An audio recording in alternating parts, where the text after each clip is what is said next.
Coach Taylor here today talking to you on Movement Monday about some kettlebell suitcase deadlifts. Who doesn't want to develop their posterior chain? I'm talking those glutes, those hamstrings, getting some core work in, getting some lats in. It's one of the most basic movements we can do as human beings, just picking something up off the ground, right?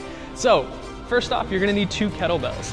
We're going to set those up just outside of shoulder width so that we have enough room for our arms to grab the weight without it rubbing our legs too uncomfortably.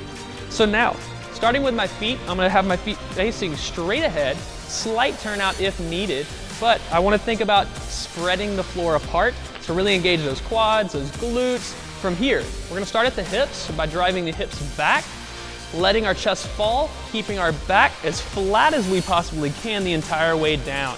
As I start to feel tension in my hamstrings, I'm going to allow myself to bend a little more at the knee, lowering. We're going to keep our core tight.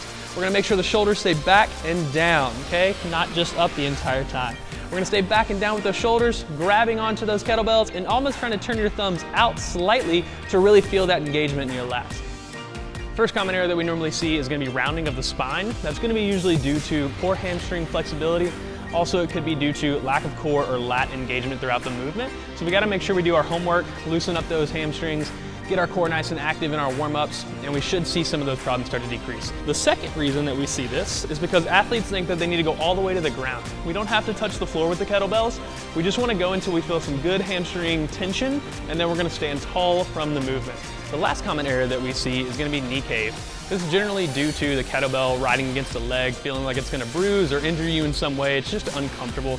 This is going to get worse as the kettlebells get larger and heavier because they do tend to rub the legs more. One option, taking the palms, we're going to turn them out slightly so the thumb's now pointing out. And now we have a little more room for my legs between the kettlebell. Let's talk about some scaling options. So when doing the kettlebell suitcase deadlift, if your knees start to buckle in because they are rubbing the side of your legs and it's just unbearable for you, a dumbbell is a very quick scale. The reason they're on a box right now is because also, if I have the issue of rounding my spine because I can't get to the floor, the kettlebell's already pretty low, the dumbbell's gonna be even lower, so for safety, it's great to put your dumbbells on a box to pick them up for your first rep. Once we stand up with those dumbbells, the movement looks the exact same. Feet are gonna go about shoulder to hip width apart.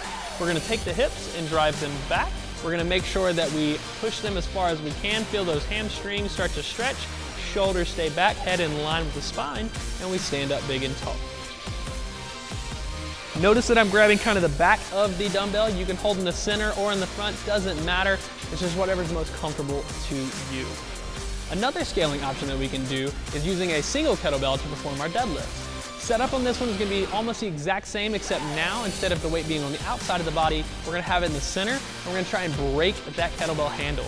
So feet are going to go about hip to shoulder width apart, whatever's comfortable, breaking that floor underneath us with our feet, trying to spread it across, engaging the glutes and the quads and the hamstrings, brace the core, shoot the hips back. We're going to reach down and we're going to break that handle and we're going to stand up big and tall with that kettlebell. A band is a great tool that can increase the load and difficulty of this movement. To perform this, we're going to take the band, we're going to loop it through itself, around the kettlebell, and then just pull through. We're going to move that out of the way so that we have some freedom for our hand to grab onto the kettlebell. On the opposite side, we're just going to go under, and friction is going to hold this side on. What I'd like to do from here is resume the exact same movement. So I'm going to have my feet close to those kettlebells. We're going to hang on nice and tight, and we're going to stand big and tall.